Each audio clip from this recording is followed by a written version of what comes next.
So hey guys, আজকে আবারও চলে এলাম একটা মিনি ব্লগ নিয়ে। তো সকালবেলা উঠে দেখো এখানে বসেছিলাম আর দেখলাম যে বাড়িতে এই মাছগুলো এনেছে আর এই ফুলকপিটা এনেছে। তাই ভাবলাম যে এই মাছ দিয়ে ফুলকপি দিয়ে একটা তরকারি করব। সেই জন্য উঠানে আমি বসে পড়েছিলাম একটা বটি নিয়ে ফুলকপিগুলোকে কাটতে। আর ভালো করে এখানে আমি ফুলকপিটা কেটে নিচ্ছিলাম পোকা বেছে বেছে, কারণ ফুলকপিতে তোমরা তো জানোই কত পোকা হয়। আর ফুলকপিটা কাটা হয়ে গেলে এখানে আমি এক এক করে আলু, আদা, রসুন, পেঁয়াজ সব কিছুই কেটে নেবো ভালো করে। আর আলু ফুলকপি কাটার পরে এখানে আমি বসে পড়েছিলাম আদা রসুন বাটতে। আর আজকে আমি শিলনোড়াতে বাটবো। আগে আমি রান্নার পারতাম না, কিন্তু সব দিদিদের বিয়ে হয়ে যাওয়ার পরে রান্নাগুলো আমি অল্প অল্প করে সবই শিখে নিয়েছিলাম। আর এখানে একটা মাছ আমি একটু কষা কষা করে করেছিলাম, আর একটা মাছ আমি আলু ফুলকপি দিয়ে ঝোল করেছিলাম।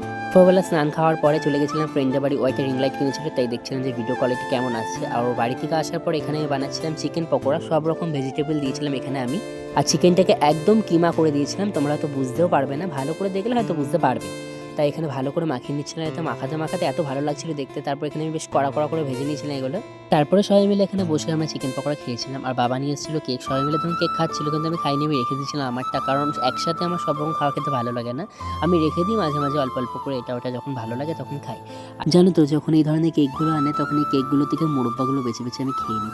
মানে এই কেকের মধ্যে মোরব্বা থাকে, ওটা আমার বেশি ভালো লাগে। আর শুধু যদি মোরব্বা ধরো আনা হয় কিনে, ওগুলো আমার অতটা ভালো লাগে না, খুব মিষ্টি যে মুখটা।